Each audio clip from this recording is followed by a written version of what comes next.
Rebirth and Revenge, the Phoenix of Seoul. A betrayed husband turns his last million into a fortune through the stock market, rising from ruin to power in a ruthless game of wealth, heartbreak, and redemption, where silence is stronger than shouting, and the past is faced not with fury, but fire. They say your life flashes before your eyes in the moments before you die. For me, it was a slideshow of betrayal, too slow, too vivid, too cruel. I didn't physically die that autumn afternoon, but everything that made me who I was did. My name was Han Ji-woo, and up until that moment, I had believed in loyalty, love, and hard work. That belief ended the day I stood in front of the building I helped build for my company, only to see my name removed from the directory, as if it had never belonged there. It wasn't just a professional death. It was personal. My wife, Eun-seo, and my best friend, Kang Min-ho, had orchestrated the downfall together. They weren't just co-conspirators in business, they were lovers.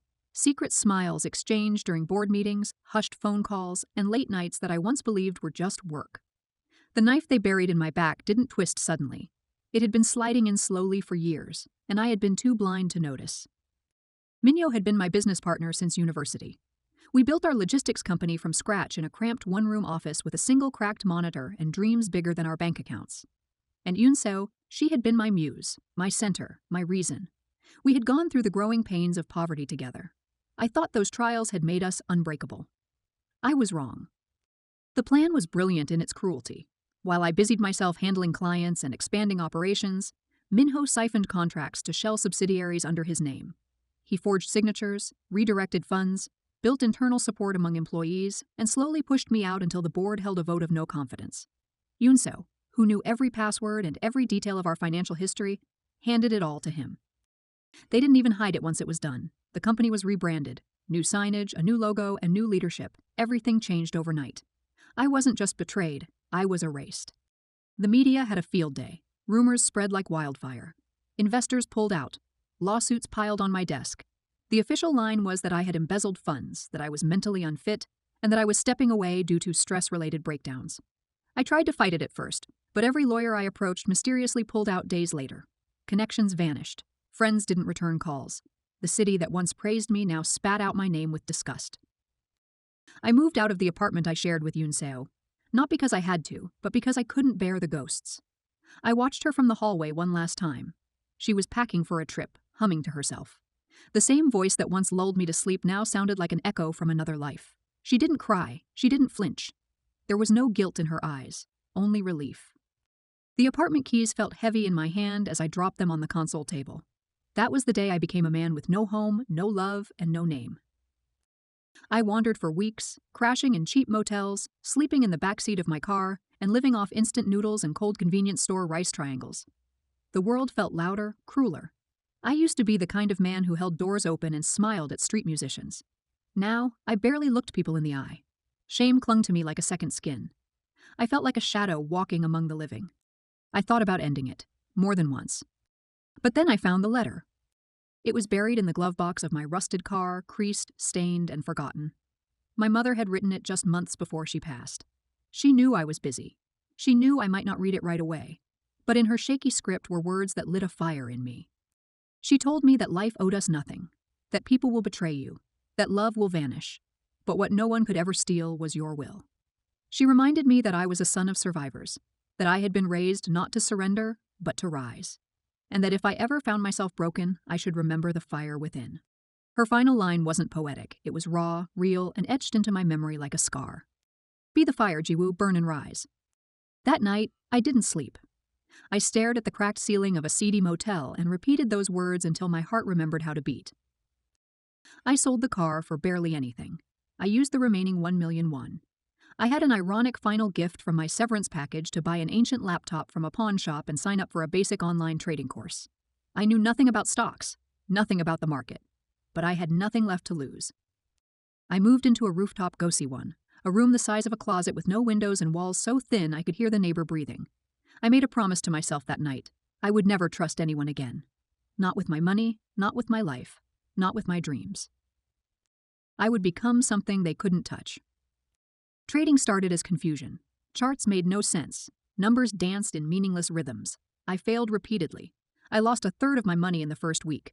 But unlike before, failure didn't break me. It sharpened me. I stopped sleeping. I watched every market move. I traced historical trends. I scoured forums, blogs, and international news sites, learning how the world ticked. I discovered the rhythm of human fear and greed. 6 months in, something shifted. I started to see patterns. When news broke about a merger, I could predict how the stock would behave. When markets opened in the US, I saw ripple effects in Asia. I didn't gamble. I calculated. By the 7th month, I had turned 1,000,000 won into 5. Still, I told no one. I didn't celebrate. I still lived on instant noodles and cold water showers. Comfort was a distraction. I wasn't trying to live. I was trying to build something indestructible. I adopted a new identity online, Phoenix Zero, a ghost trader with perfect timing. My predictions caught the eye of investment circles. People started copying my moves. Some messaged to ask if I worked in finance. I ignored them. I didn't want recognition. I wanted revenge. I watched Minho rise in the public eye. With Yoon-seo at his side, he gave TED-style talks about visionary leadership and building a legacy. My legacy. He rebranded my company with a sleek name and soulless design. The media hailed him as one of the 10 most promising entrepreneurs in Korea. And yet I didn't feel anger, not anymore. What I felt was hunger. 2 years passed. I transformed 1,000,000 won into 24 billion. I diversified. Crypto, real estate ETFs, biotech, and green energy. I traded like a machine, emotionless and methodical. I studied overnight movements, central bank decisions, commodity trends, and global political shifts. I knew when to jump in and when to walk away. But I never once forgot the pain. I carried it like an old scar beneath my suit. I watched for the cracks in Minho's empire, and eventually they came. Too many expansions too quickly. He bought into tech startups with no real future. He funneled company money into a fashion brand Yoon-seo wanted to start. His arrogance outpaced his caution. I smelled blood in the water. Using shell accounts and fake names, I began shorting his company's stock. I predicted every dip. When he announced a failed acquisition deal, I leveraged insider whispers to pre-position my trades. The stock plummeted 13% in a day. Panic spread in investor forums. His confidence-shrouded press conference couldn't stop the bleeding. That's when I started acquiring shares. Quietly, strategically, I didn't want control. I wanted power. By the time the company hit its lowest valuation in 3 years, I owned 17% of it. And then I walked into the shareholders' meeting. Not as a guest, not as a victim, but as the man they had tried to bury rose from the ashes, sharper than ever, and held the knife now. The air in the conference room felt clinical and heavy, like a surgical theater waiting for blood. As I stepped inside, all movement stalled. Minho's voice faltered mid-sentence. Yoon-seo, seated beside him with her hands folded neatly, went rigid. They stared at me like they had seen a ghost, and perhaps in a way they had. The man they'd known, the man they had betrayed, no longer existed. What stood before them now was something else, not born of vengeance, but forged in it. The executives, shareholders, and board members looked confused at first, their eyes shifting between me and the documents I laid out. They flipped through the evidence I had compiled: hidden transactions, diverted funds, falsified financial statements, and bribes disguised as consultancy payments. The truth spread like ink in water, dark and unavoidable. A few began to murmur. Others stared at Minho, waiting for a denial that never came. His hands trembled. His confidence fractured. I didn't raise my voice. I didn't need to. The truth had weight, enough weight to sink him. When the vote came, no one stood on his side. Not even the board members he'd once courted with expensive gifts and empty promises. They didn't see a visionary anymore. They saw a liability, an empire built on arrogance and fraud. I watched as the gavel came down, ending his reign in the very boardroom where he had ended mine. He didn't scream, he didn't fight. He simply sank into his chair, the illusion of his power unraveling with every second. Yoon-seo stood trying to regain composure, but her face betrayed 1,000 cracks. She opened her mouth, searching for something to say, but I was already walking away. There was nothing left to explain, nothing left to hear. I didn't want the company, not anymore. It had been contaminated by greed, by betrayal, by memories I had no wish to carry. I sold my shares within the week. With the media frenzy at its peak and Minho's name trending for all the wrong reasons, the stock price rebounded briefly, driven by speculation. I timed my exit perfectly and walked away with nearly 8 billion won. I didn't celebrate. There was no champagne, no extravagant parties, only a long, silent walk through the city that had once spat me out. The neon lights felt softer now, less mocking. The air had weight again. I could breathe. But success is strange. It doesn't heal you. It only changes the shape of the wound. I traveled for a while, not to escape, but to remember who I was without pain. I visited small towns along the southern coast, places where no one knew my name. I walked barefoot along quiet beaches, letting the sea pull at my feet like it was trying to wash away all that I had become. I met no one, spoke to no one. I simply existed. At night, I replayed memories like old tapes of meals with Minho during college, where we swore we'd rise together. Morning coffees with Yunseo in our first shoebox apartment. Late nights filled with laughter and exhaustion when we had nothing but each other and dreams too big for our pockets.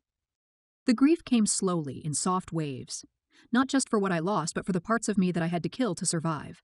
I wasn't that young man anymore. I didn't want to be, but I mourned him just the same. Eventually, I returned to Seoul, not as a king but as a ghost with purpose. I invested in quiet startups with heart, built by people who still believed in something pure. I mentored students who came from nothing, who reminded me of the boy I once was. I donated under my mother's name to schools, shelters, and medical foundations. Her letter had given me life when I had nothing, and I wanted that fire to ignite others too. I kept my personal life silent. My wealth is hidden. I refused magazine interviews and declined speaking engagements. I didn't need the world to clap for me. I just needed to keep building a life that could never again be stolen. But the past has its own gravity. One evening, I passed a small neighborhood cafe near the old district, the kind with low wooden tables and yellow lights that made everything look warmer. It used to be our spot, mine and Yunseo's, when we had dreams, not debts. On instinct, I looked inside. She was there. Sitting alone, nursing a lukewarm coffee, her posture still elegant but her expression hollow. Her eyes were tired, drawn, like someone who had woken from a dream only to find herself in a prison she helped build. Her clothes were expensive, her nails were polished. But the sparkle had dulled. Her smile was gone. She looked out the window and saw me.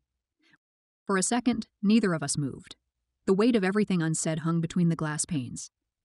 There was no hatred in me, not anymore, just distance.